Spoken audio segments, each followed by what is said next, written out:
Egyptologists have been digging around every inch of the Great Pyramid for ages. Yet somehow, they overlooked this stunning pink granite bathtub buried a few miles next to it. And here's the deal.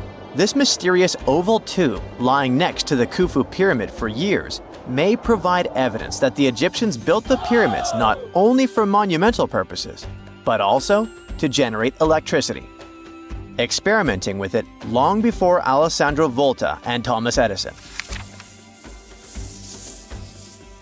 The Giza Plateau is famous for its three pyramids, Khufu, Khafre, and Menkaure. But there are also two smaller foundations next to them, the unfinished North Pyramid of Zayat el-Aryan and the Layer Pyramid. Some researchers say these buildings were never finished, while others think they were destroyed for more mysterious reasons. One of these reasons might have to do with the original usage of the Giza pyramids, the idea that they were used as an electricity generator. To connect these dots, we need to go back to the beginning of the 20th century. That's when an Italian architect and Egyptologist named Alessandro Barsanti decided to examine the Zayat el-Aryan pyramid. Near the site, he noticed something unusual: scattered granite fragments. To a casual passerby, these might have seemed insignificant, but Barsanti recognized the signs. You see, ancient Egyptians often used sites to prepare stones before transporting them to their final destinations. The fact that there was granite on the ground intrigued him. Granite was a more expensive material than the limestone typically used for pyramids, which suggested that it might have been intended for an important and possibly hidden structure. At a depth of 68 feet, they encountered a huge pink granite block. He kept going with the excavations, and they revealed ancient inscriptions carved into the stones. They sent the drawing to experts, but no one could decipher what they meant. Were they instruction sets to something? That's when Barsanti made his biggest discovery. He found an oval-shaped vat carved from pink granite and polished to a mirror-like finish. The thing is, the vat had been carefully sealed. When they opened it, they found a thin black residue along the walls. I'm thinking something in the lines of a black oily substance. This discovery raised many questions for him. It didn't make sense to him that ancient Egyptians would go above and beyond to seal and protect this strange vat. By 1911, Barsanti had to abandon his effort to figure out what was the deal with that mysterious pit. But his findings intrigued researchers all over the world, and they've got their own opinions about it. One of these modern theories suggests that the other pyramids could have been used as a part of a bigger whole. It suggests that the Khufu pyramid was actually used as a water pump designed to irrigate the desert area. Apparently, the pyramid's internal chambers would function as a hydraulic system. In the 1990s, an engineer took this theory seriously and studied the pyramid's subterranean chamber. Surprisingly, he found actual signs of water damage.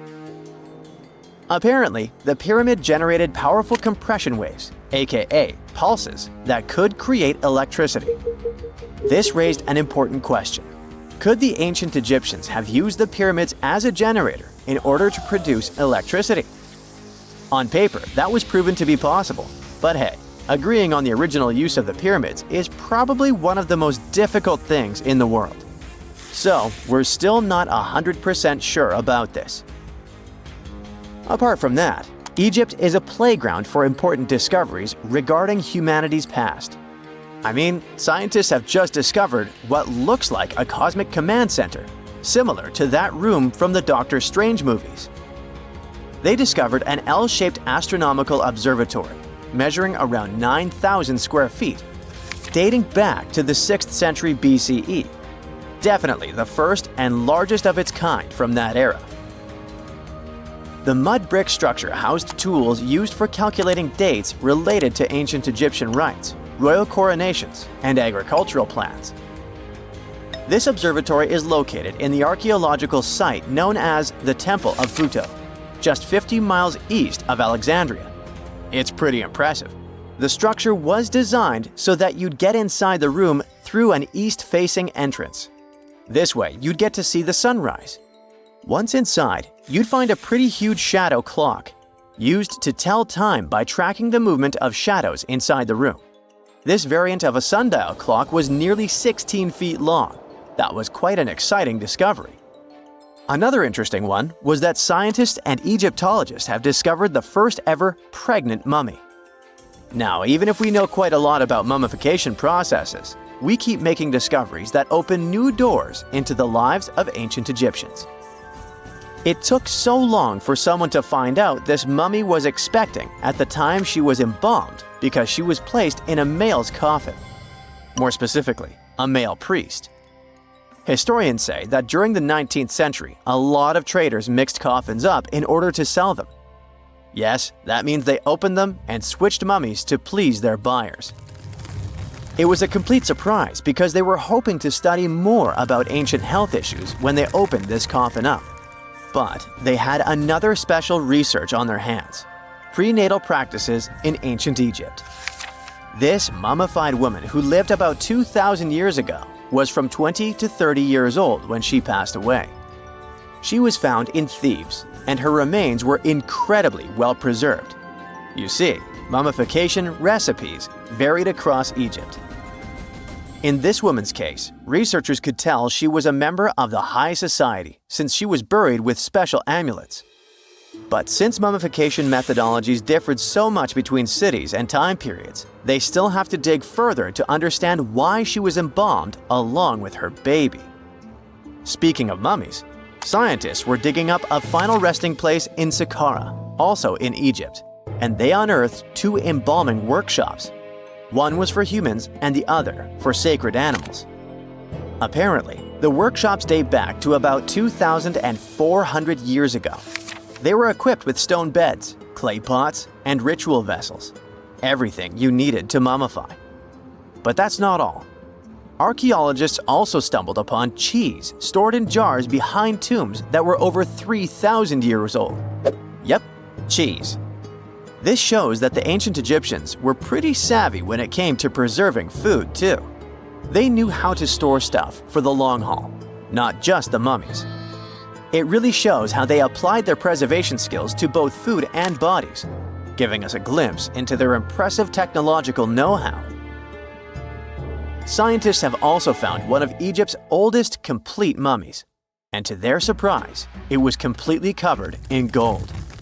You see, Egyptian mummies covered in gold are already a rare thing, but they weren't expecting it to be the oldest one ever found. The mummy was quite well preserved, and they could identify that it was the remains of a wealthy man called Hekashepes. Many symbols show that he was important and wealthy, like the band he wore on his head and the bracelet on his chest. He was also dressed in a tunic wrapped with a belt, which was a way to preserve the good appearance of a person after they passed away.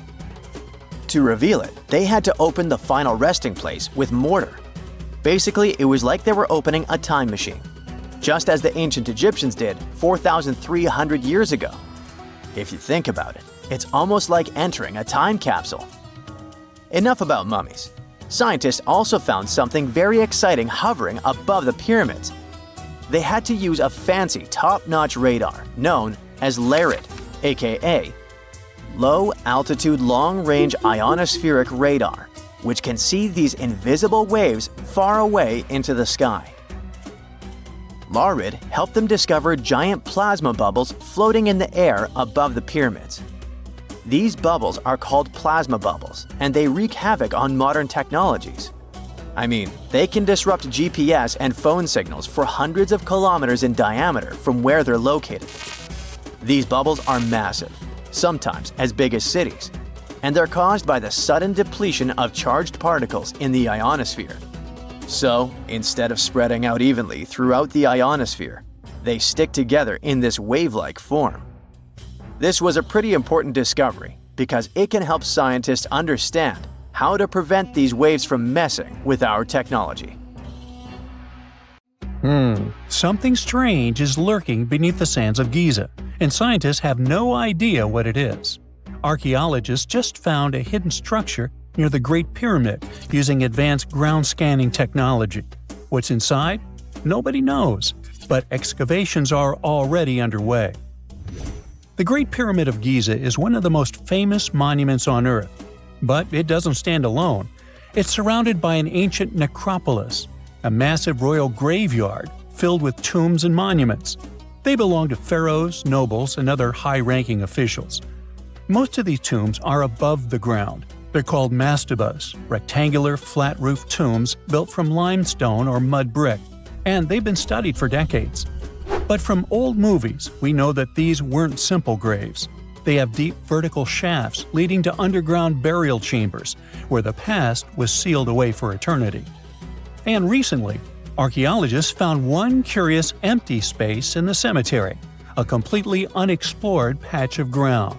No mastabas, no visible ruins, nada. For years they ignored it, but between 2021 and 2023, they decided to investigate. They didn't dig though. Instead, they used a technology that kind of acts like X-rays for the ground. These radars let scientists see the secrets hidden there. And there was something hidden beneath the sand, something deliberately buried and forgotten. A two-part underground structure. One part was shallow and L-shaped. It's about 33 feet long and buried just 6.5 feet deep. But below that, a deeper, more mysterious anomaly. A structure completely different from anything else in the area. They called it a highly resistive anomaly, which means it's dense and solid, likely made of stone, sand, or even metal. And still, no one has a clue what's inside it. Now, it's clear that humans made the L shape. It wasn't formed by nature. And the shallower structure might have been an entrance to whatever is hidden below. But they only have some theories about what might be hidden there. It's also filled with sand and gravel. It was probably deliberately backfilled after its construction, perhaps to preserve this. Why? Well, we don't know yet. The archaeological team will need to excavate to understand what exactly this thing was and why it was built. The first guess is a lost burial chamber. Many tombs in Giza have underground burial sites, but most have clear surface markers. This one, for some reason, has nothing. But it could be one of them. The second guess is an ancient offering chapel. Egyptologists know that some chapels were built in this shape, but usually they were above ground, not buried like this. And finally, it might be something we've never seen before. If this turns out to be a new type of structure, it could rewrite what we know about the burials of pharaohs. The only way to know for sure is to dig it up, and that's exactly what's happening right now. Excavations are already underway. Archaeologists are racing against time to uncover the truth. But there's a real danger there too.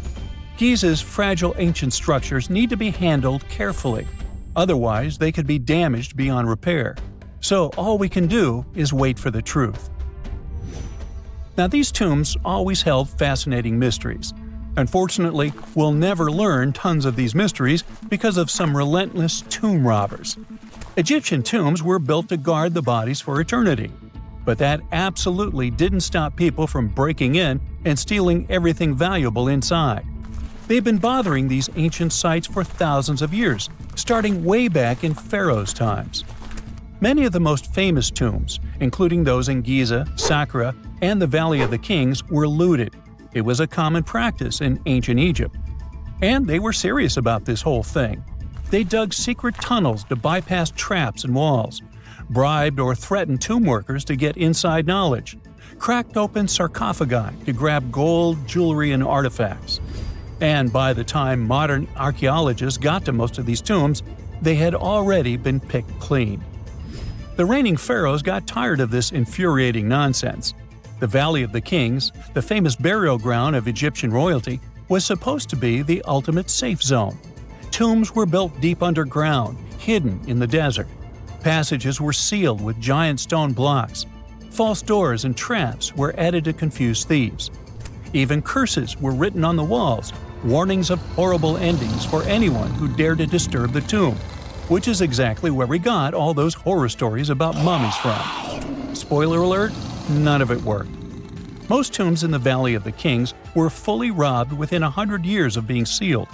Even King Tutankhamun's tomb, one of the most famous in history, was broken into twice in ancient times.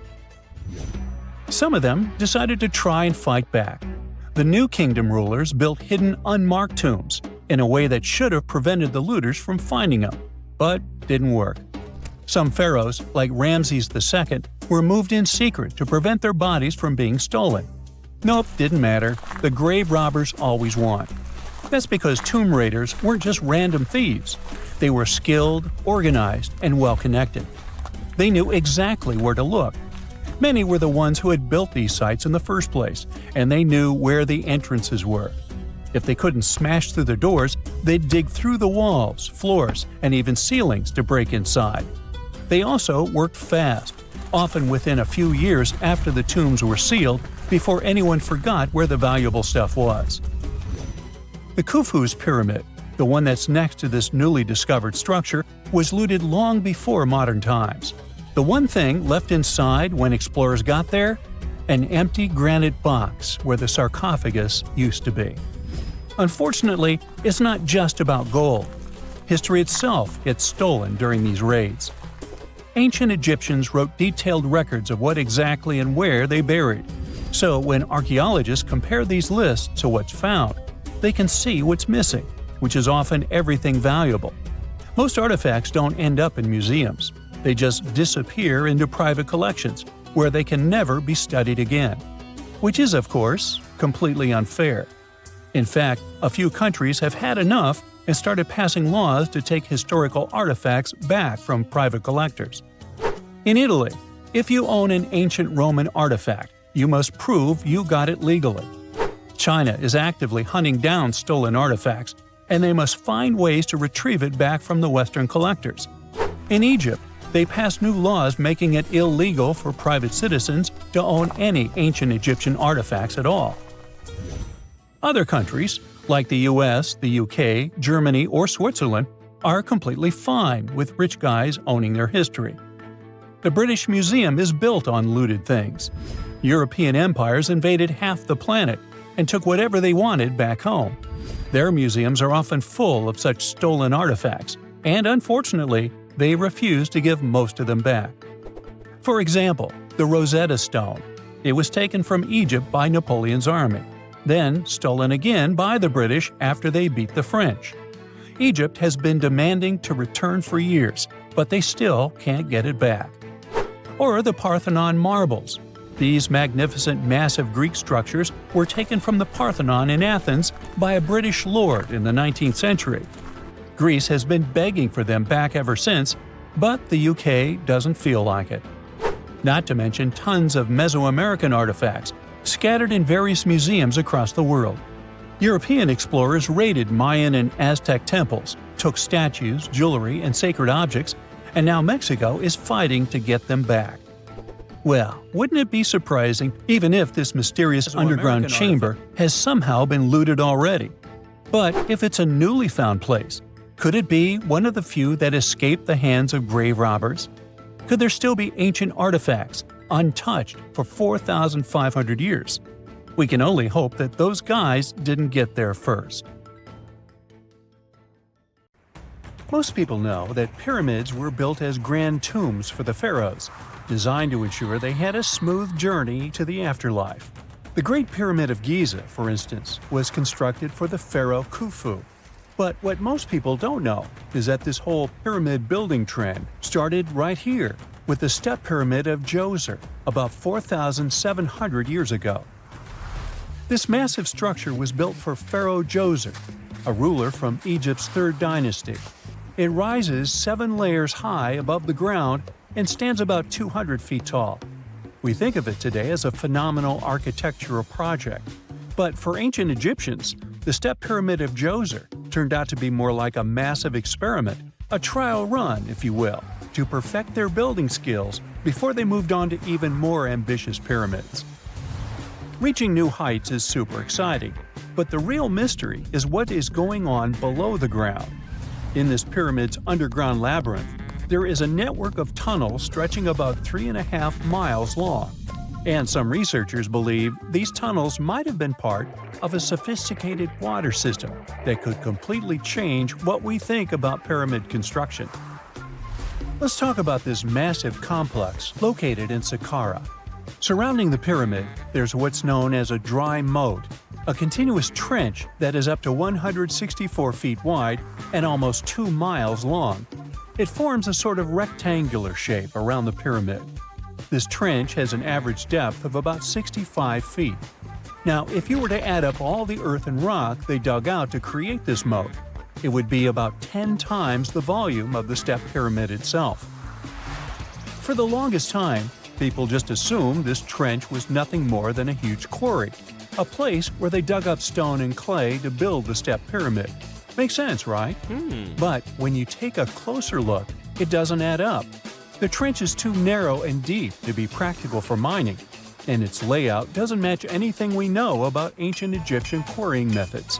Plus, some sections of the trench are actually covered with a rocky ceiling, which would have made it nearly impossible to use as a quarry. Another theory suggests that the dry moat had some kind of spiritual significance. Maybe it was a sacred place, where souls of nobles gathered to serve the late king in the afterlife. There are even niches in the walls that work as a hint at this spiritual function. But most researchers believe that this purpose likely developed much later, long after the complex was built for Djoser. So, what was the moat really designed for? In 2020, a researcher came up with a pretty intriguing idea. It is possible that this trench was actually designed to collect and manage water, especially after heavy rainfalls. Now, that makes sense when you consider the location.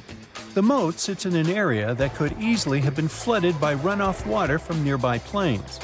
This could also explain why the trench wasn't used for new graves until much later when the climate became drier and less prone to flooding. The story becomes even more intriguing as this trench appears to be part of a larger, more complex hydraulic system within the Djoser complex. It is like the trench has several compartments, carefully carved out of the rock and connected by tunnels. These compartments likely served as a part of a water treatment system, where water would flow from one compartment to the next, getting cleaner as it moved along. Now, here is where things start to tie into the pyramid itself.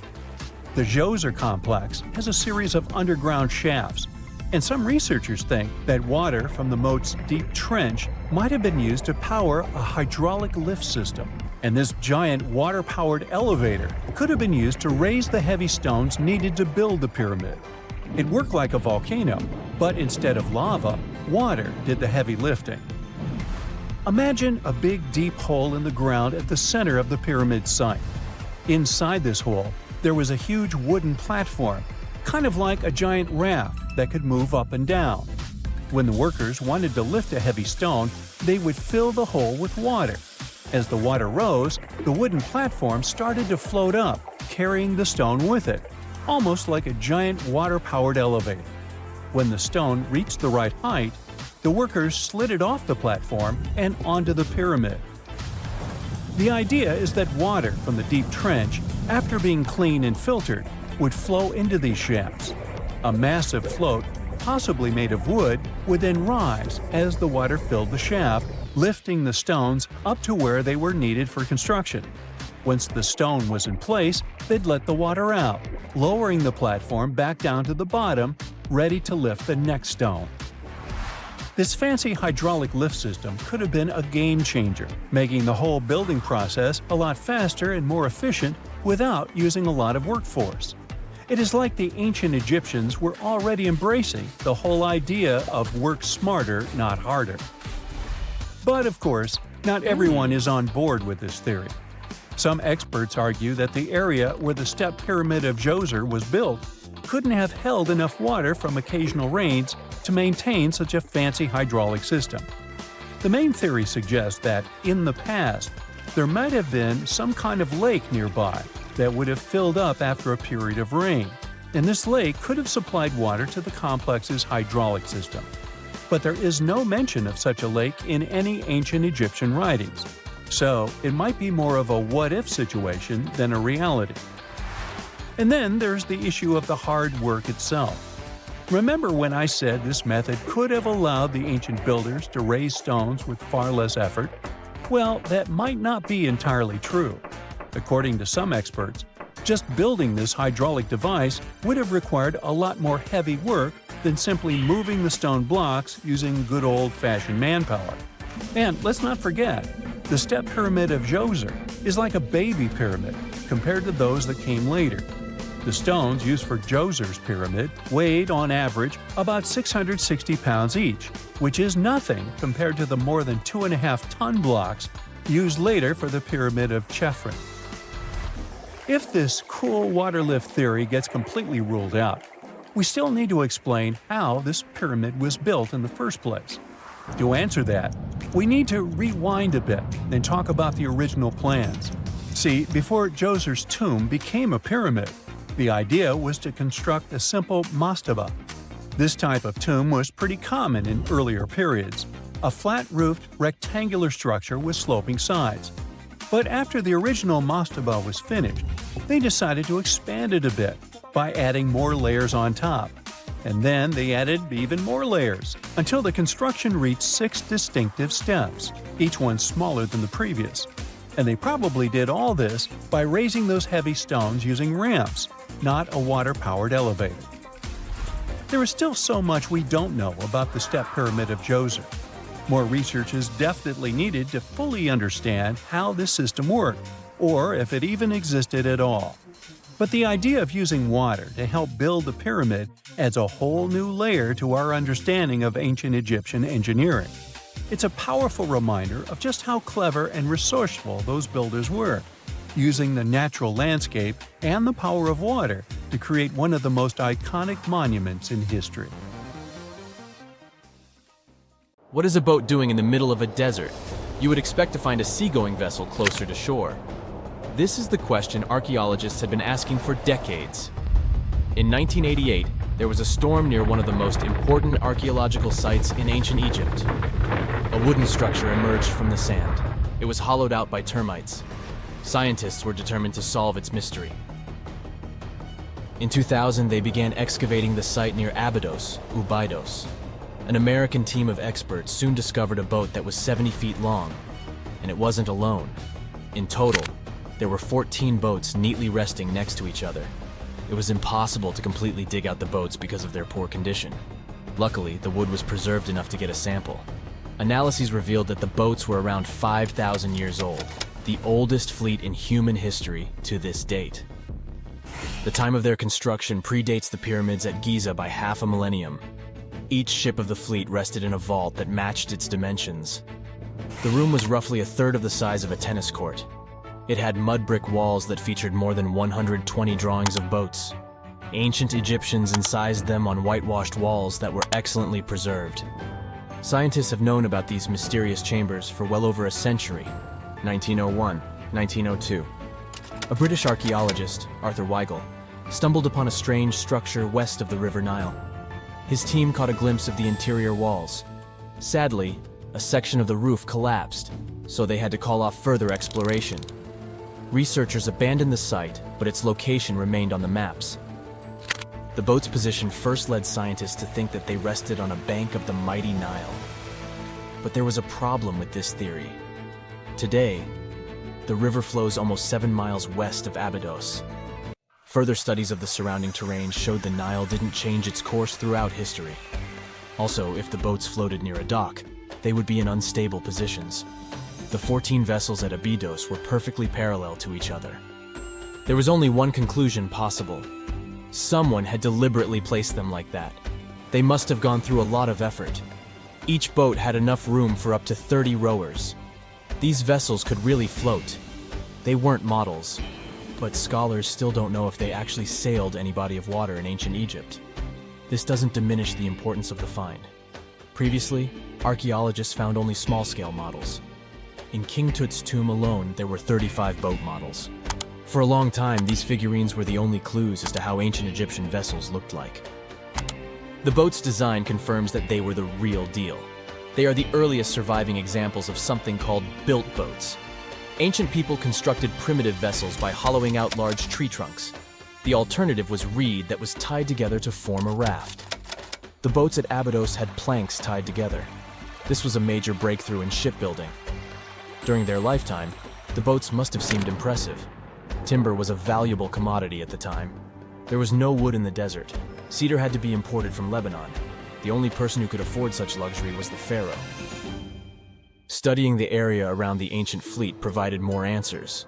Scientists discovered a mud brick structure where Egyptians worshipped the pharaoh. Its approximate date of construction matches that of the wooden boats. The same bricks out of which this building was made were used to encase the fleet. At the time of their construction, the rooms they were stored in had a ceiling. That's the section that archaeologists stumbled upon in the early 20th century. Just like mummies and coffins, these marvelous ships rested inside splendid vaults. The exterior of these rooms was also impressive. The outer walls originally had a plaster of white limestone. It reflected sunlight. In the desert sun, the structure housing the boats must have shone from miles away. Ancient Egyptian builders used the same technique to cover the pyramids 500 years later. Today, their surface looks jagged, but it wasn't always like this. When they were constructed, the pyramids had a top layer of fine white limestone. Their surface was smooth and it gleamed in the sunlight. Instead of stairs, the outer layer of the pyramids was more of a sleek ramp. Archaeologists were left with one final question. Which pharaoh owned the fleet? The answer lay just a mile from the site. This is where the tomb of a pharaoh from the 5th dynasty rested, King Senwosret III. Its time and style of construction matched the ones of the chambers with boats. The very end of his rule might explain how the boats ended up in the middle of the desert. The pharaoh probably passed away in northern Egypt. Then his body was transported down the Nile to Abydos in a marvelous procession of decorated boats. The vessels were later lowered to chambers near the final resting place of their owner. This had a symbolic meaning. In the ancient Egyptians' belief system, ships played a key role. Their supreme deity was Ra. He traveled through the sky during the day in the form of the sun. At nighttime, he sailed through the netherworld in a solar boat. The pharaoh identified himself with Ra. That's why he needed boats in the afterlife. That was the only way to regenerate himself. Just as the sun rises every day above the horizon. This belief existed for thousands of years. The more famous Pharaoh Khufu also had a ship. Scientists found it in 1954 next to his pyramid at Giza. It is some 4 centuries younger than the fleet at Abydos, but Khufu's ship was almost 2 times longer. The Great Pyramid of Giza and King Tut's tomb are some of the most famous archaeological finds in Egypt. But there are many more secrets hiding beneath the endless sands of the Sahara Desert. Recently, 2020, archaeologists found a lost city there. They have labeled it as the most important discovery since King Tut's tomb, 1922. The city of Aten is some 3,000 years old. Historians hope it will give them a unique insight into the everyday life of ancient Egyptians. The famous archaeologist and Egyptologist Zahi Hawass proclaimed the site a lost golden city. Aten sits some 300 miles south of Egypt's capital, Cairo. It is close to the famous Valley of the Kings. Archaeologists first found sections of mud brick walls that spread out in all directions. They discovered complete rooms with tools of everyday life inside. The research team unearthed a bakery, a residential neighborhood, and an administrative district. They all date back to the time when the Egyptian civilization was the wealthiest in its long history. They were also the first to make objects from iron. In 1911, scientists found a set of iron beads near a village in Lower Egypt, El Gerza.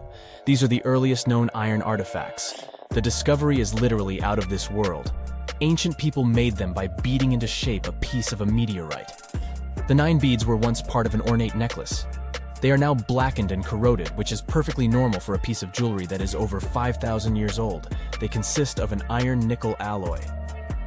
Researchers were impressed by the skill of ancient jewelers who processed the beads. Their craftsmanship is more impressive when you think that they didn't know the stellar origins of the material. The Great Pyramid of Giza also has a remarkable feature. An international research group investigated the electromagnetic response of the structure to radio waves. They found that the pyramid has the ability to concentrate electromagnetic energy inside it. This occurred inside its chambers as well as under the pyramid's base. It contains an underground, unfinished chamber. It seems that the electromagnetic response is connected with the properties of limestone, the Great Pyramid's main building material. The research results might have a practical application. The way solar cells and nanosensors function could be improved by this remarkable find. Imagine you were chosen to answer one of history's most important questions. What was the first civilization on Earth? The job description is simple, yet the task is extremely challenging. You need to unearth the proof of the world's first official civilization. Was it the Sumerians in Old Mesopotamia? Or was it the ancient Egyptians spread out along the Nile River? Not to make you nervous or anything, but history is quite literally in your hands. Good luck! Since you can't turn back the clock and visit Old Mesopotamia to get the answers to your questions, you'll need to research museum databases in order to get some clues. First things first, we need a definition of what is considered a civilization. It's not just thousands of people grouped together and living harmoniously. There are some key elements that together make a group of people a civilization. Like, for example, the domain of urbanism, aka city building, irrigation systems, and writing. You decide to begin your search by diving deep into the history of the Sumerians, which today hold the position of the world's first civilization. Now, imagine being the first of your kind. This means having no external examples. Rather, it means starting from scratch. First thing you'll need? A piece of land. And since there were no active water companies in the world at that time, you'll need a piece of land with easy access to water. So, the Sumerians settled between two major rivers, known as the Euphrates and the Tigris in southern Mesopotamia around 5000 BCE. Fun fact, Mesopotamia translates to the land between two rivers. On a modern-day map, it's more or less where Iraq is situated today. Together with land, a civilization needs ways to get food. The Sumer civilization had to face a dry and hot climate, but they managed to make agriculture thrive in the region. By diverting river waters and creating reservoirs and dams, the Sumerians allowed for a series of settlements to emerge across Mesopotamian plains. The famous city of Babylon was one of them. You know, the city that supposedly had those hanging gardens? I say supposedly because no definitive proof of the real existence of this monument has ever been found. However, it was considered one of the 7 wonders of the ancient world, and cited as a remarkable feat of engineering in an ancient book published around 290 BCE. Although no record was found of the Gardens of Babylon, the Sumerians were recognized as extremely skilled builders. Their cities were filled with mud brick constructions, and the most impressive ones were known as ziggurats, stepped pyramids that were built for spiritual purposes. The Sumerians built a trade network to supplement scarce resources and started to exchange goods with civilizations rising nearby, like Anatolia and Egypt. The beginning of trade was what drove the Sumerians to develop what is believed to be the world's first writing system. It began as a simple system, likely dating back to 3400 BCE. In this system, each syllable was represented with a drawing. Later, it gradually evolved into a fully formed cursive writing system. Don't believe me? Take a look at this piece from the Babylonian times. This huge basalt plaque is called the Hammurabi Code. It's known to be humanity's first collection of written laws. As far as the story goes, it was carved in volcanic stone around year 1760 BCE. Look at the precision of these carvings. It's quite astonishing. But the content is also surprising, since these 282 rules vary from commercial regulations to strict laws of justice. The thing is, historians don't have a consensus on whether the Sumerians were really the first ones to invent writing. Some think it might have been old Egyptians. Let's pause here. Ancient Egyptian settlements are believed to have started around the year 5500 BCE, which is earlier than the Sumer civilization. But remember I said a civilization needed a few things before it was considered as such. Ancient Egypt consisted of several smaller city-states, such as Memphis, Abydos, and Thebes, spreading out along the Nile River. It wasn't until 3000 BCE that Egypt was unified under one kingdom and lasted as an empire until nearly 1000 BCE. Although there is no consensus on this, some Egypt experts believed that it could have been Sumerian immigrants that founded early Egyptian settlements. The proof could be the presence of cylinder seals made of hard stone, something that was widely used in Sumer. These seals were used to guarantee authenticity in legal transactions, but it's hard to say whether this method was introduced by Sumerian immigrants or simply by trade. Since the time period is not one of the criteria we can use to determine who came first, we'll have to turn to something else. But what? Like the Sumerians, the Egyptians were also highly skilled builders.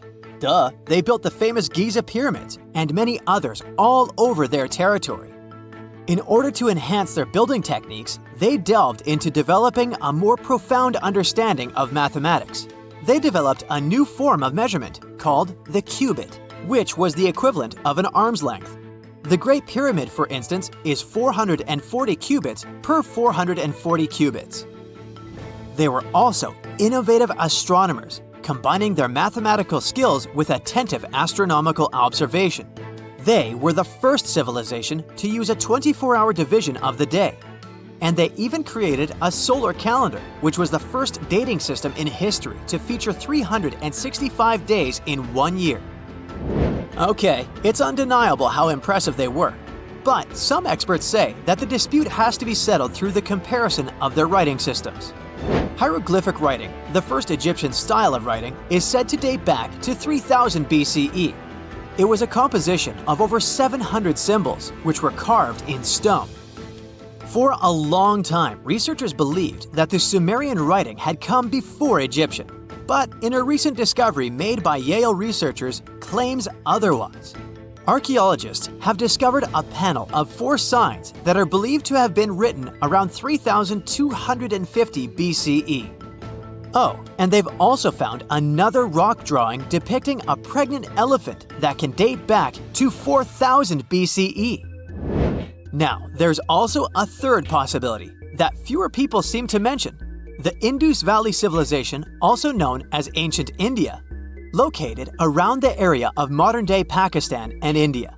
The Indus Valley Civilization is also a contender for the oldest civilization due to the uncertain historical origins of the Hindu collection of texts known as the Upanishads. The Indus Valley Civilization flourished around 3000 BCE, but records show that people in the Indus Valley were trading with Mesopotamians as early as 3500 BCE. Now, wait a minute. How is it possible? No, they weren't time travelers. This isn't a sci-fi movie. There already were agricultural settlements in the area that were slowly growing into bigger cities, such as Harappa and Mohenjo-Daro. Ancient Indian cities were sophisticated, filled with baked brick homes built in a grid system. These ancient cities even had draining and sewage systems that connected most homes and used gravity to carry waste outside of the city. They were pretty advanced. They were also an extremely religious civilization, and Hindu beliefs were at the center of their practices. Despite that, their cities weren't filled with spiritual buildings. Actually, Mohenjo-Daro's most important building was a public bath. Interesting, huh? Now, why can't we know if they were the oldest civilization on Earth? Even if some historians suspect that the origins of the Indus Valley people can be traced back to 5000 BCE, there is no concrete evidence of this, only speculation. The best proof we have is the Upanishads. The Upanishads are texts filled with philosophy, mantras, and ceremonies. The thing is, part of Hindu practices included memorizing and passing down the wisdom of the Upanishads in oral form. So it took a while before it appeared as a written script. Well, I'd say historians aren't really sure what was the world's first civilization. We can only guess at this point, but who knows what new discoveries might reveal. We all know some iconic symbols. The Statue of Liberty screams USA. The Eiffel Tower represents Paris. And this mask? Undoubtedly, it's Tutankhamun's, right? Sometimes it feels like historians have squeezed every last drop out of the King Tut story. But guess what? The most obvious details often slip right under our noses. Like the fact that this famous mask didn't actually belong to him, nor was it ever meant for him. Stick with me for the details. Can we get a close-up of that mask? Thanks. See those holes? Yep, they're for earrings. And no, it's not that they had anything against jewelry, but back in ancient Egypt, earrings were typically worn by high-status women or kids. Now, if you know your history, you might say, but Tut was a boy king, wasn't he? You're spot on. He began his reign at just 9 years old. Sadly, that didn't last long as he passed away at a very young age. So when he was 9, he might have worn earrings, but he probably took them off when he hit that no earrings age. Sounds reasonable, right? Actually, not quite. That would have been pretty strange since nobody expected him to pass away young. Certainly not at 9. So no one was preparing a kid's mask for a burial. It's this untimely demise that suggests that the mask used was simply the best option available when Tut passed away. There are more clues pointing to the idea that the mask was found in a hurry. Let's think about this. Even though Tut was mummified and his body could wait a bit, his loved ones wanted him to reach the afterlife ASAP. Some experts even believe the paint in the tomb was still wet when it was sealed. But look at his mask. It's a masterpiece. There's no way it was made in a rush. It's way more elaborate than other simpler cartonnage pieces. The renowned mask of King Tut stands 21 inches tall, adorned with precious stones, and features a golden beard that weighs 5.5 pounds, making the entire mask 22.5 pounds. Okay, I'm a bit confused here. So it seems like it was probably a kid's mask, but it had a beard? I've never seen a 9-year-old with a goatee, and I'm guessing you haven't either. Just think about it. A grown man's face compared to a kid's face. Fun fact for you, our faces pretty much stopped growing at the age of 16, so by 19, Tut would have definitely had the face of an adult man. Can you imagine trying to fit a relatively small kid's mask on a grown man? That would have been super embarrassing, and no one would have let that happen. Right, let's dismiss the kid's theory. Now, the second option, if you remember, is that the mask could have originally belonged to a woman. This is where the beard theory comes into play. Some researchers believe the beard might have been added later on. Here's another twist. What if the mask was actually made for Nefertiti herself, who ended up maskless? In this case, there are two discoveries. Two birds with one stone. For now, it sounds like a conspiracy theory, I know. But let's give it a shot and delve deeper into the details. So, Tut passed away in around 1323 BCE, probably due to malaria. He had other health issues too, like when he broke his leg, and records suggest he wasn't in the best shape. As for Nefertiti, we have no solid data about her demise. Plus, nobody knows exactly when or where she was buried. The supposed year when she passed away is around 1330 BCE, but she could have lived longer, and the mask was intended and prepared for her. Or maybe they just took her mask right from the burial chamber. After all, they were family. Well, sort of. She was said to be his stepmom, having been married to Akhenaten, who was likely Tut's father. But this is not 100% accurate. Some scientists doubt it. Ah, these ancient Egyptian families. It's hard to keep track of who's who. I know, you're not yet convinced that Tut wore a lady's mask. Let me share one more theory with you. Meet Howard Carter, the enthusiastic archaeologist who discovered Tutankhamun's tomb. It was located in the Valley of Kings outside Luxor, and, to everyone's surprise, was nearly intact. When he entered, he noticed something odd. This didn't feel like a pharaoh's burial chamber. It was classy and all, but it had a vibe that suggested it was made for a woman. Typically, Egyptian pharaohs had larger tombs that suited them better, and even more strangely, it was oriented to the right of the entrance. This didn't add up. That orientation was typical for female chambers, which Egyptian queens used. Another red flag was that the chamber appeared to have been built in stages, and all the artifacts, around 2,000 of them, seemed hastily placed there. Even more curious, they looked like they were meant for other royals. Carter discovered this burial site in 1922, but it remained a mystery as to why it was so bizarre. Almost a century later, Nicholas Reeves thought he may have solved the puzzle. He claimed that King Tut might not have been the original resident of the tomb. Instead, he suggested that the undisturbed resting place of the legendary Queen Nefertiti could be hidden behind the walls of the boy king's burial chamber. Nicholas studied high-resolution photos for months, meticulously examining every pixel. One day, he focused on detailed scans that revealed the texture of the tomb's walls beneath layers of paint. He spotted what he believed to be outlines of two doorways that had been blocked and plastered over to hide them from view. The more he looked, the more it seemed real. Could it be a tomb within a tomb?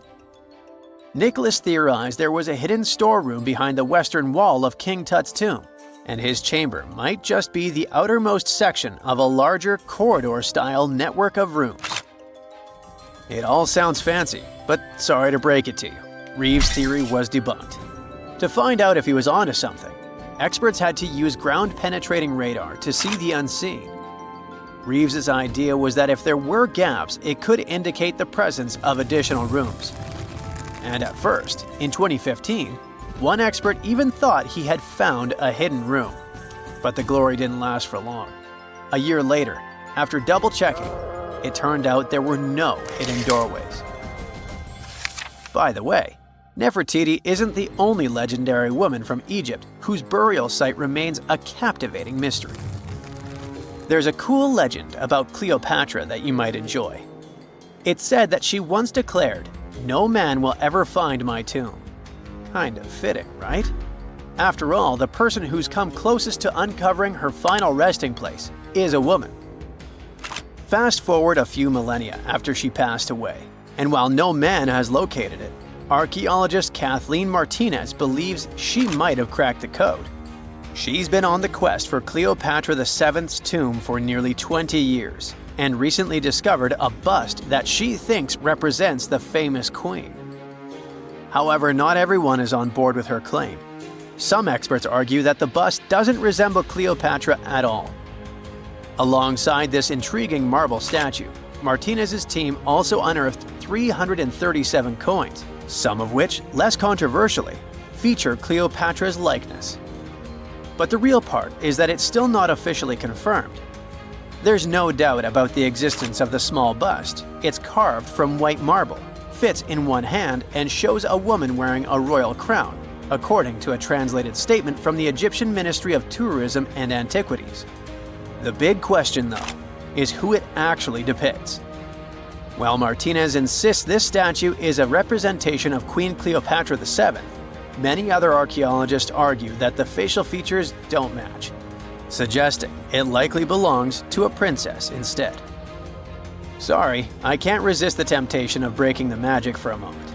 Some folks believe that the whole idea of "no man will find my tomb" is misunderstood. Even if she did say it, what she probably meant was "no living soul," and it wasn't about gender at all. It can as well be just a beautiful legend. Toodaloo! If there's a question that still baffles archaeologists to this day, it's this one. How did the ancient Egyptians build those magnificent pyramids? As far as we know today, their resources were quite limited, especially in terms of tools and building materials. We still don't have a fully satisfying answer, but hey, we've got some pretty amazing theories worth considering. The leading contender among these theories involves the clever Egyptians employing a sneaky strategy. Now picture this. They constructed a slanted and curving mound made of bricks, earth, and sand encircling the pyramid to be. As the pyramid grew taller and taller, they simply increased the height and length of this wacky structure. It's like they were playing an ancient game of Jenga. Now, how did they get those massive stone blocks up there? Well, according to the legendary ancient Greek historian Herodotus, they used sleds, rollers, and levers.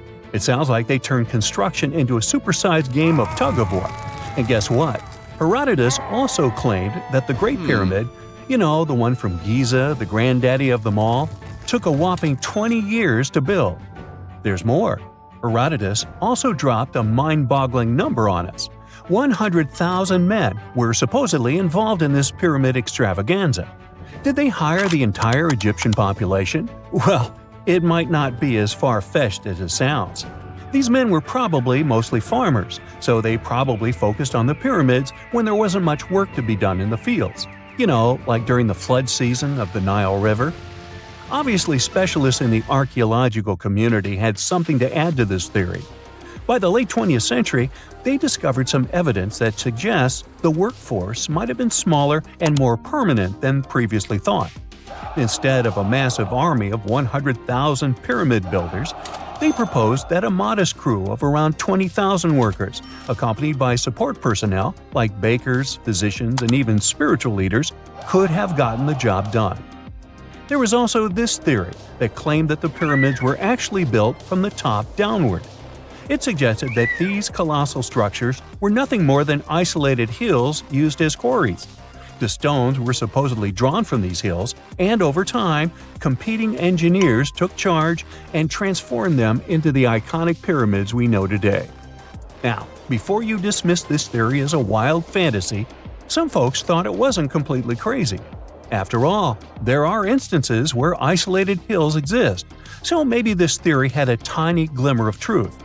Whether it involved ramp building or ingenious work schedules, one thing is clear: those pyramids have definitely left their mark on history and on our imaginations.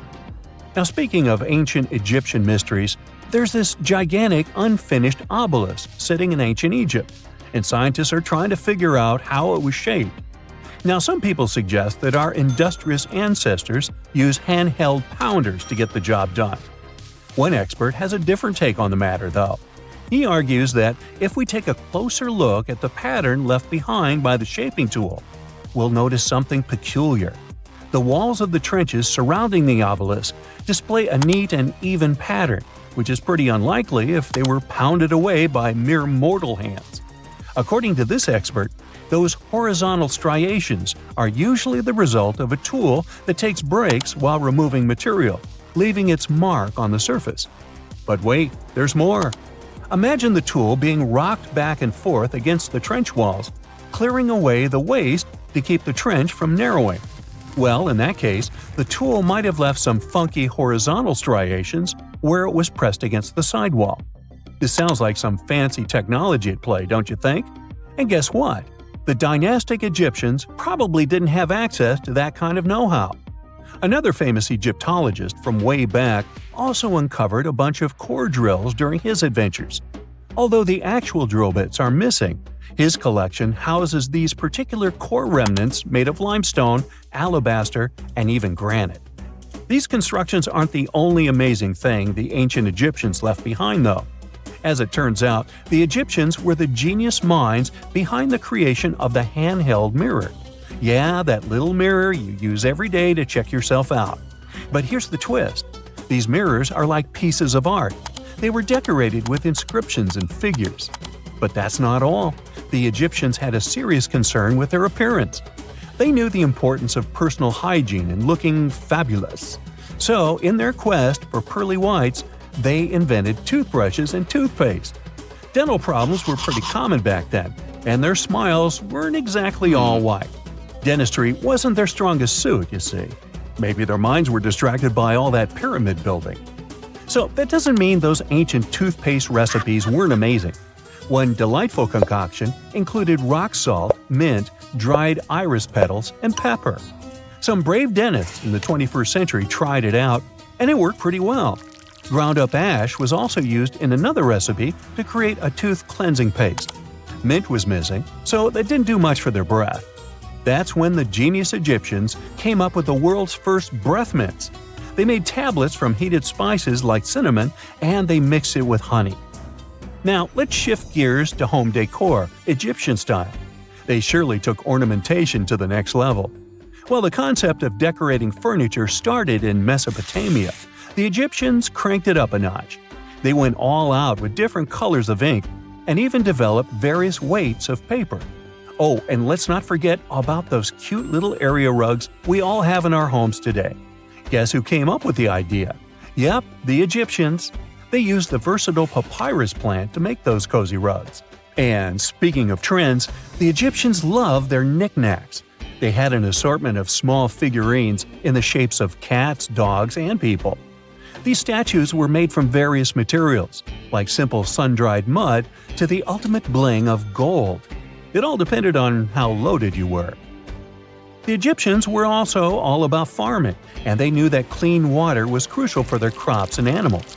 That's why they came up with some nifty inventions and techniques to make sure their land was fertile and their plants were happy. First off, they had the genius idea of using ox-drawn plows. They had two types of plows, heavy and light. The heavy plow would strut its stuff, cutting deep furrows in the soil, while the lighter plow followed behind, fluffing up the earth. But they didn't stop there. After plowing, the Egyptians would break up clumps of soil and sow the rows with seeds. To give those seeds a good old squish into the furrows, they'd march their livestock across the field, effectively closing up the furrows. But hey, all that hard work would be pointless if their seeds were as dry as the Sahara. That's where irrigation comes into play. The Egyptians were so good at it that other cultures, like the Greeks and Romans, couldn't help but copy their techniques.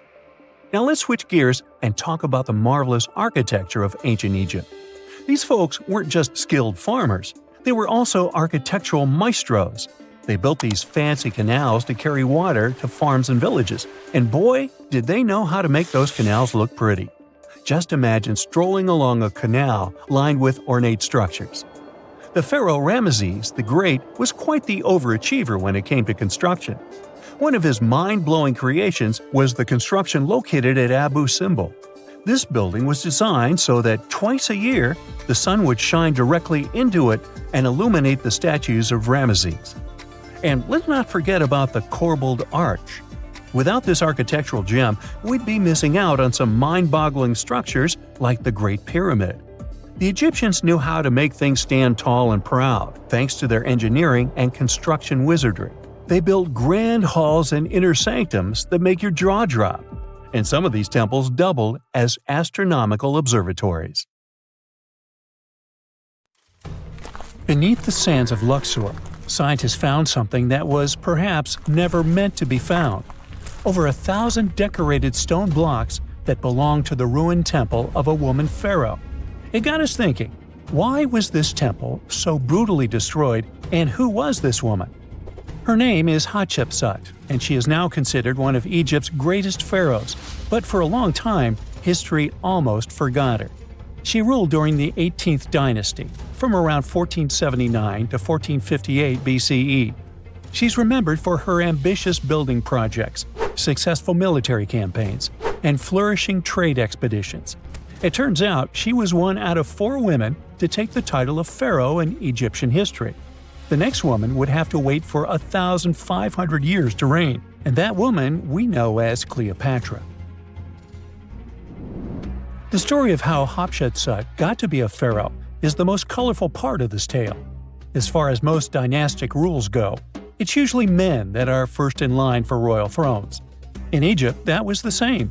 That's why, when Pharaoh Thutmose I had a daughter as his firstborn, that was a big no-no as far as his succession line went. A few years later, Pharaoh Thutmose I passes away. The crown passed to Thutmose II, who ruled briefly, only to leave the throne to his infant son, Thutmose III.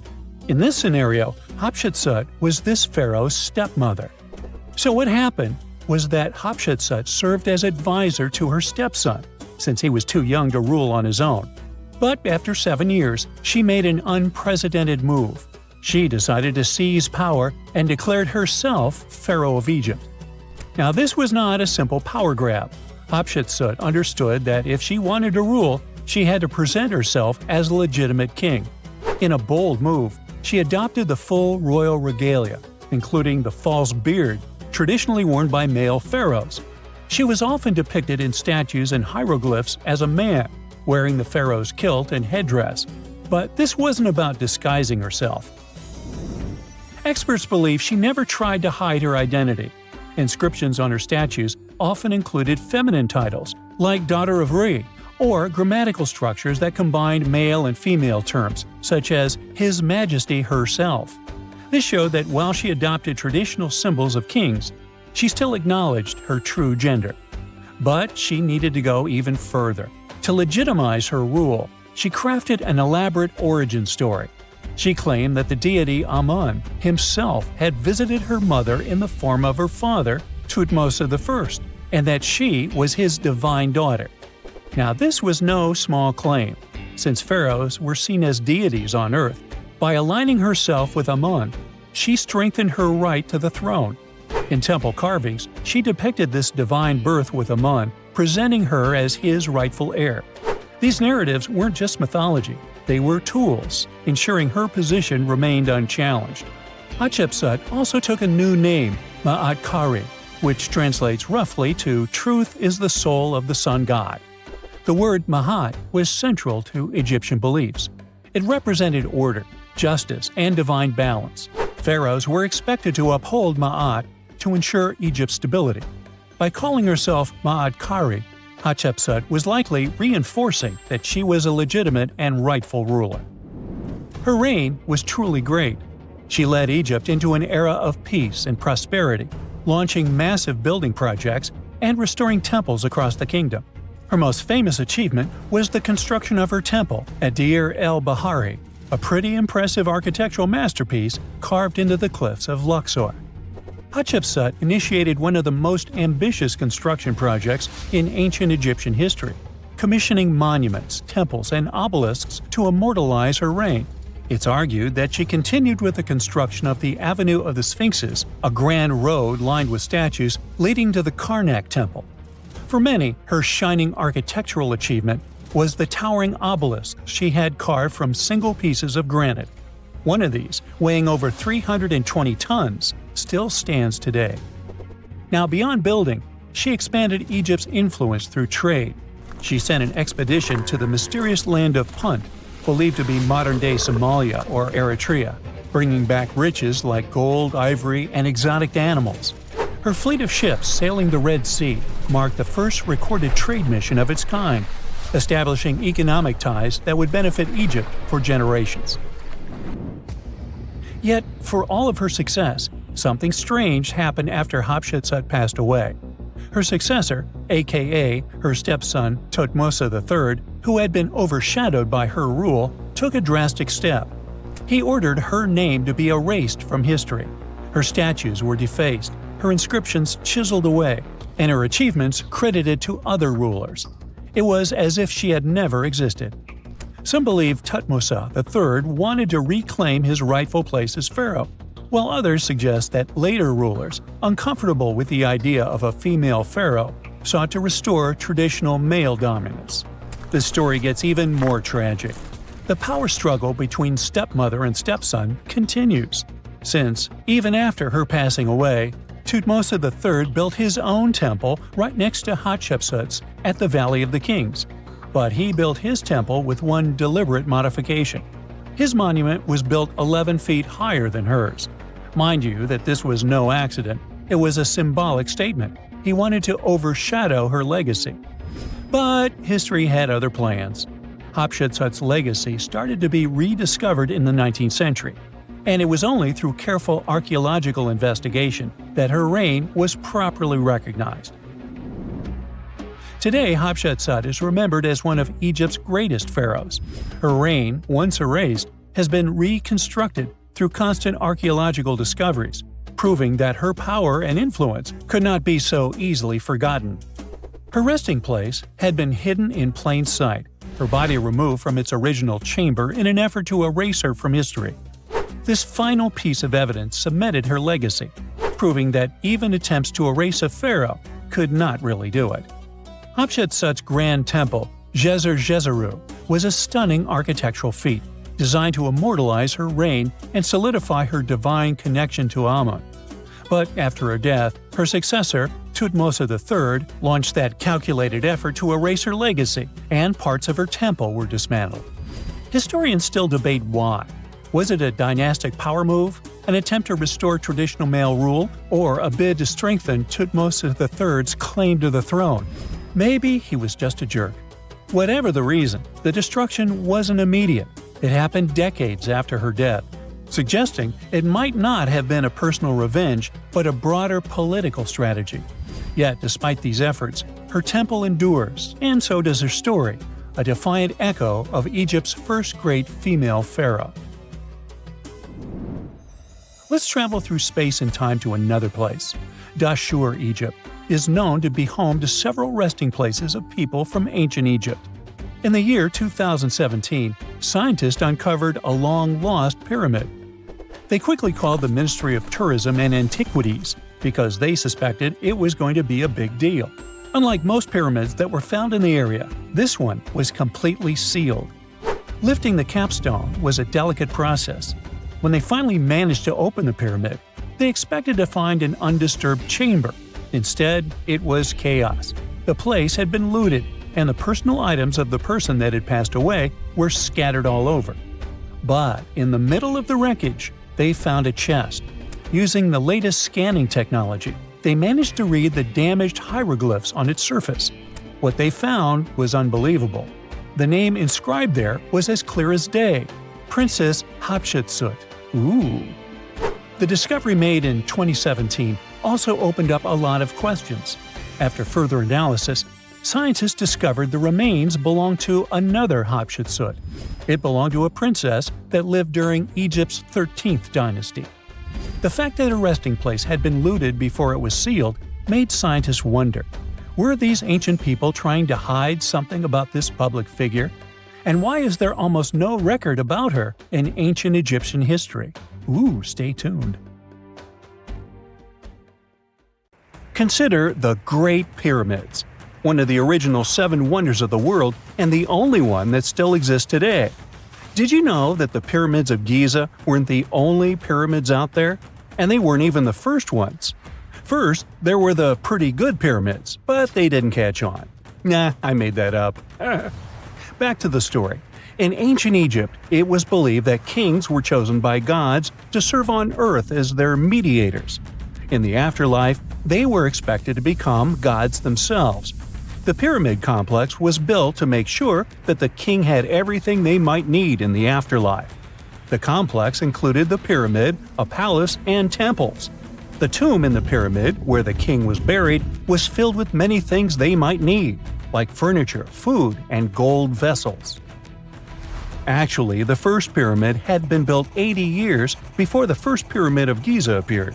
Overall, there were around 100 of them. Some weren't finished though, since the construction took a while and not every pharaoh lived long enough to see the end of the construction. And now let's talk about the construction itself. The biggest of the pyramids of Giza is as tall as a 40-story building. So how on earth did they manage to build a structure that massive 5,000 years ago, long before machines and other equipment appeared? Well, let's figure it out. So Pharaoh Khufu ascended the throne around 2575 BCE, and his architects started the construction of the oldest and biggest of the pyramids of Giza. He figured that over 2 million limestone blocks had to be used to build the pyramid, each weighing around 2.5 tons, around the weight of a rhino. The architect wanted to finish the construction in 20 years. To make it possible, a stone had to be carried and pushed into place every 4 minutes, 24 hours a day, 7 days a week, and 365 days a year, except leap year. So obviously, a lot of workers were needed to make it happen. Many believe that it was enslaved people who worked at the pyramid's construction site, but that's not true. Workers came from all over Egypt to contribute to the project. All in all, around 25,000 of them. The Egyptians were doing all kinds of work, starting with manual labor and crafting tools to administrative work. They all worked around 10 hours a day. They were housed and well-fed, and they were overall living a more comfortable life than an average Egyptian could afford at that time. Supposedly, the builders lived in a nearby temporary city and were a highly organized community with a strong leader. The pyramids seemed to be designed to align with the points on a compass, and their sides symbolized the rays of the sun. But back at that time, there were no compasses. Ancient Egyptians figured out the directions themselves and with amazing precision. To align the pyramids, they used 2 constellations. The construction site was arranged on the west bank of the Nile River. This also had a symbolic meaning.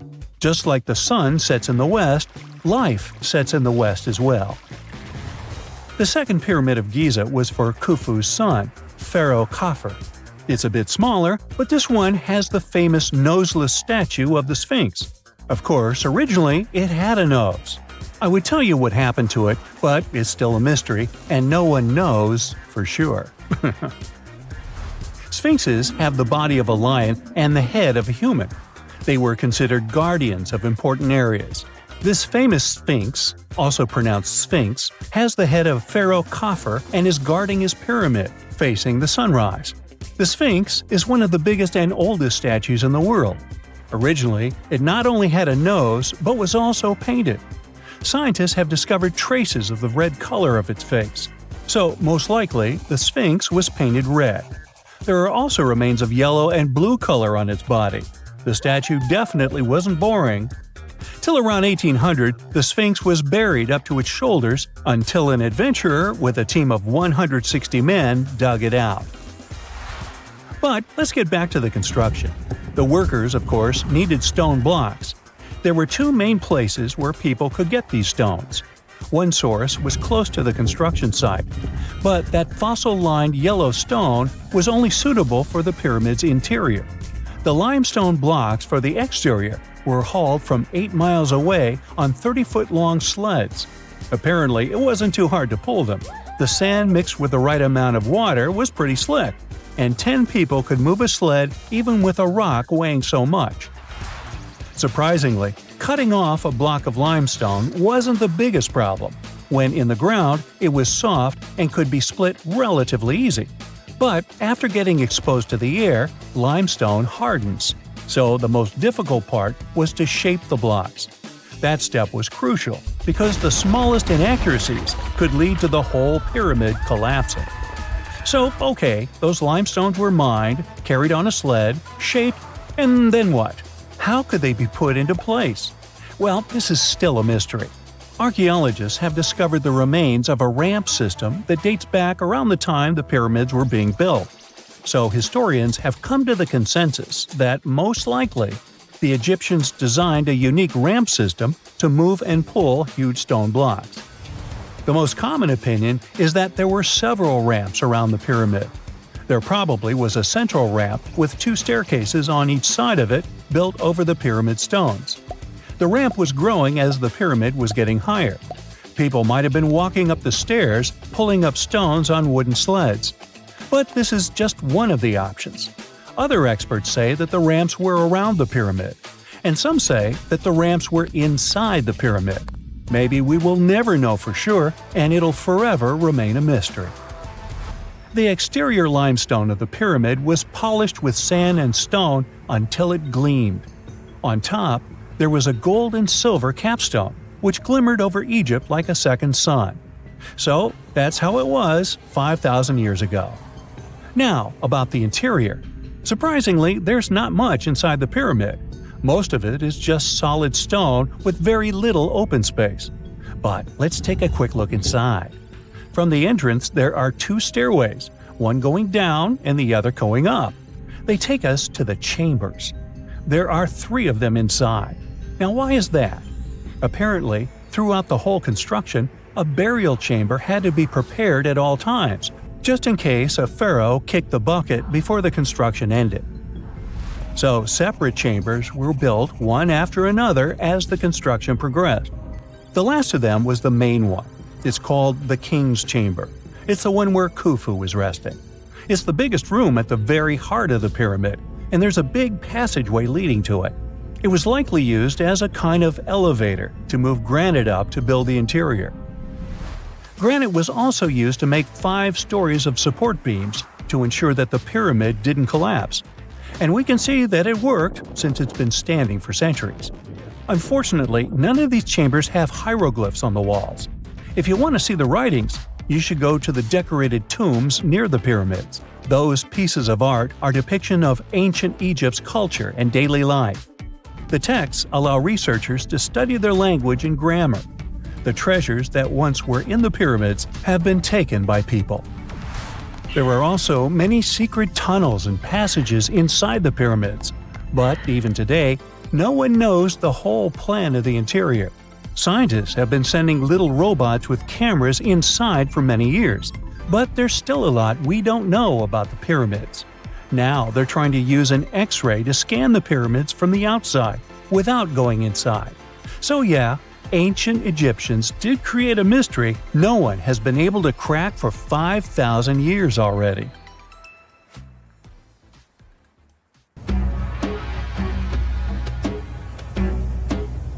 This is not a dune set. This is a very real desert in Niger.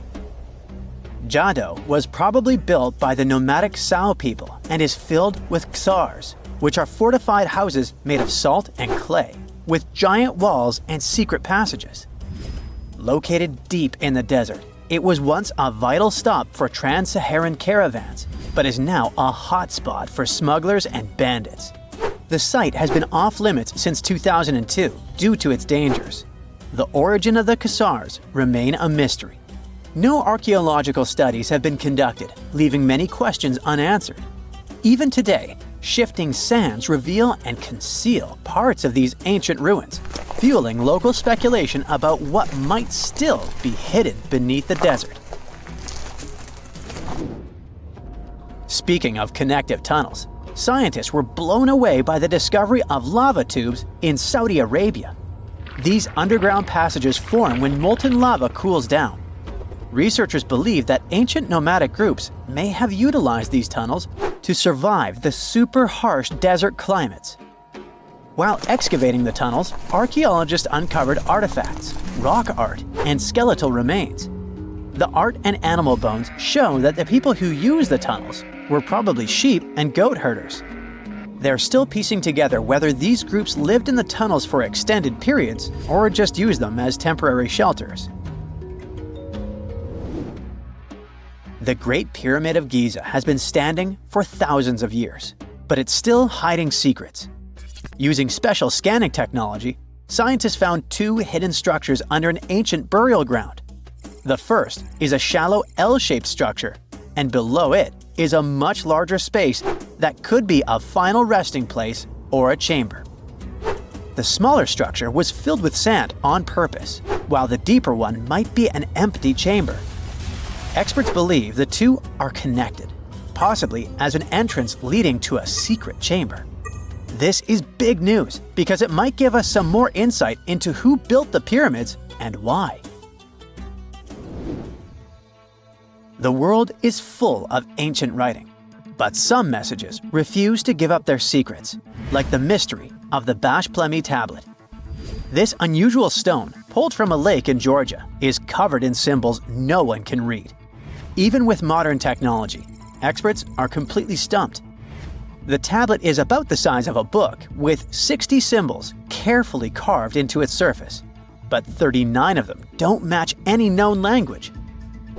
Some resemble scripts from ancient civilizations in the Middle East, India, and Egypt, but none are an exact match. To make things even trickier, part of the tablet is broken off, meaning a piece of the puzzle is missing forever. To rule out a hoax, scientists studied the tablet closely.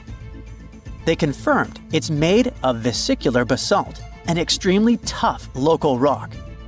Whoever carved these symbols must have been really skilled. Based on similar archaeological finds, experts believe the tablet could date back thousands of years, possibly to the late Bronze or early Iron Age. Some symbols repeat, which could mean they're numbers. Maybe it's an inventory list, a record of battles, or even an offering to the deities. Until someone cracks the code, the Bash Plemi tablet remains an unsolved mystery from the depths of history. Experts are still stumped with what this Minoan disc might mean. The Phaistos disc is one of the most mysterious finds from the Minoan civilization. This 6-inch clay object, discovered in 1908, has strange spiral markings that no one has fully decoded yet. The disc has 241 symbols on both sides, showing everything from people and animals to tools and plants. Experts have come up with many theories about what the symbols mean. Some think it's an early form of Greek. Others suggest it's a prayer or a hymn. And some even believe it could be a letter from a king in Anatolia to a Greek ruler. Let's see who will be the first to figure this out. It's always a fun day at an archaeologist's office when they find something as big as a 2,000-year-old marble head. A French archaeologist mission went digging inside an old medieval house near Alexandria in Egypt and found a statue's head depicting an old, possibly ill man. This statue dates from the last Egyptian dynasty before it became part of the Roman Empire, and the site where it was found is associated with the likes of Cleopatra and Mark Antony. For archaeologists, even the smallest finds at this site means a lot. You've heard of Lucy, right? The Australopithecus that was an early ancestor for us humans. Well, scientists found some of her species' footprints somewhere in Tanzania. The so-called Laetoli footprints are over 3 million years old. The trail stretched 88 feet and has about 70 footprints, left behind when a bunch of early humans walked across some wet volcanic ash. What's cool is that these early humans were already walking on 2 feet, like us, not all hunched over like apes. The close spacing of the prints shows they probably had short legs and a shorter stride than we do today. In an ancient Egyptian temple, archaeologists uncovered a shrine unlike any other, a place dedicated to falcons and 2 mysterious deities. One deity had a falcon's head, while the other wore a crown with a sun disk and cow horns. But the most baffling discovery was an inscription that read, "It is improper to boil a head in here." At the heart of the shrine, there are 15 headless falcons carefully arranged on a pedestal, likely as offerings to the falcon-headed deity. One theory suggests the birds were boiled first, perhaps to pluck their feathers, before being placed in the shrine, following the strange rule carved into stone. Archaeologists also found a 13-inch iron harpoon nearby.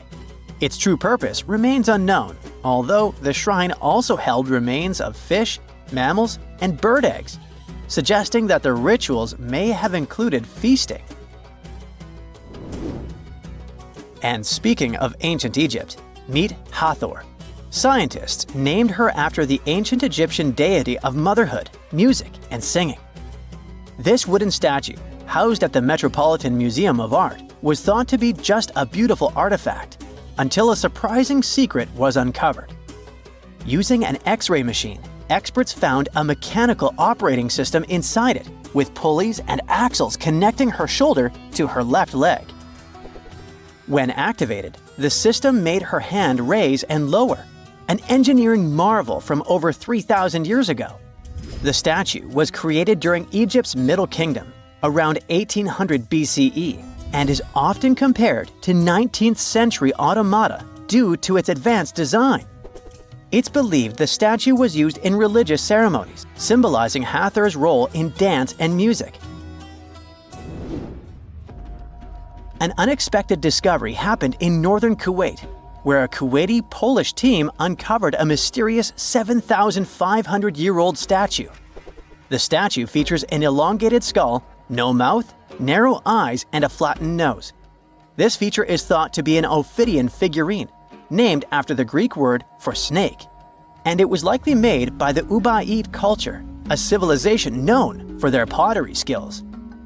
While no one knows exactly what role this weird statue played, it might have been linked to rituals or symbolic practices. Some scientists think these figurines, found in homes or final resting places, were tied to important cultural beliefs.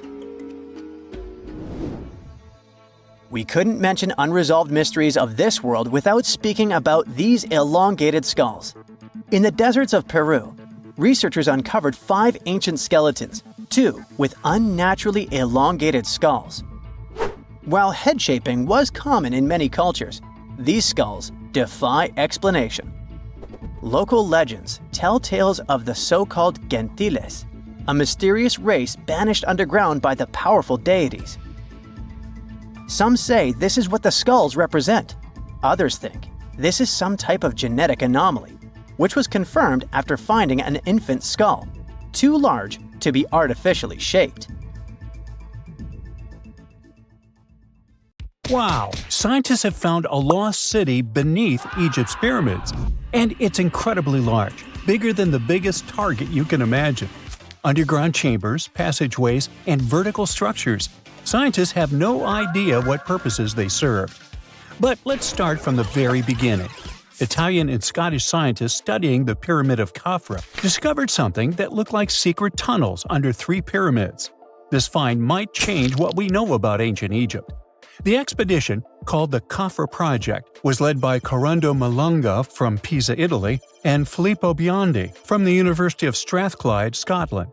Their mission was to focus on exploring Khafra's pyramid, the second largest on the Giza Plateau. Scientists uncovered a massive structure beneath the Pyramid of Khafra. Could it be an ancient Egyptian underground city? The experts analyzed the data they had and came to the conclusion that 8 large vertical structures could be hiding beneath, possibly wells or shafts. They extend a staggering 6,500 feet across. Imagine placing 2.5 Burj Khalifas on the ground, one after another, and you get the sheer size of this find. These shafts also plunge nearly 2,000 feet underground. Some of the deepest underground stations in the world are located at a mere 380 feet underground or so. These cylindrical shafts are surrounded by spiral paths. Picture some old Gothic castle. They're connected to 2 giant, weirdly shaped chambers. Are those cubes? Or possibly bowls? Each of these chambers is likely more than 260 feet across. Now, even though we know about the structures now, no one has figured out their original purpose yet. Want to hear something even more shocking? Okay then, the team is almost sure that similar access points can be found under all 3 pyramids. In other words, all of them might be linked by a hidden system of underground tunnels, chambers, and passages. Even deeper, about 4,000 feet under the surface, there might be more unknown structures. And doesn't it add to the mystery? But the coolest news is that, according to some team members, these hidden structures near Giza pyramids could align with the legendary Halls of Amenti. In ancient Egyptian mythology, it's a place where people are believed to arrive when they're close to the end of their days. There, they are said to take a 3-day-long trial, facing their biggest fears. Now, how did scientists even discover these hidden spaces? To uncover them, researchers used 2 satellites positioned 420 miles above Earth. They sent radar signals to the Giza Plateau, and these signals generated detailed images, which were later compiled into a 3D model of the underground layout, including the newly detected shafts. Then, using synthetic aperture radar or SAR technology, which is a type of radar that can penetrate through stone, the team also spotted 5 small room-like structures hidden deep within the pyramid. One of these chambers contained a sarcophagus, which was once thought to be the tomb of Pharaoh Khafra. But now, scientists believe this was a mistake. The true burial site is likely to be elsewhere. In any case, these 5 hidden rooms were completely unknown before the scans. They seem to be arranged in the center of the pyramid and are linked to underground pathways leading somewhere below the structure. There's an opinion that these tunnels could lead to more hidden chambers and wells. Some of them might be around 4,500 years old. Wow, what if they help us solve ancient civilization mysteries? Preliminary data suggests that all this underground space can be much more than a few empty chambers. There might be many more hidden structures near the Giza pyramids. How come? Well, the thing is, the structure appears to include hollowed-out sections with spiral pathways leading even deeper underground. Refining the images hinting at this could reveal an extensive subterranean network. It might be a whole city hidden under the surface. Now, despite the excitement surrounding these findings, there are also a lot of people who don't believe in the existence of the underground city. They're skeptical about the archaeological discovery in Egypt due to the lack of peer-reviewed verification.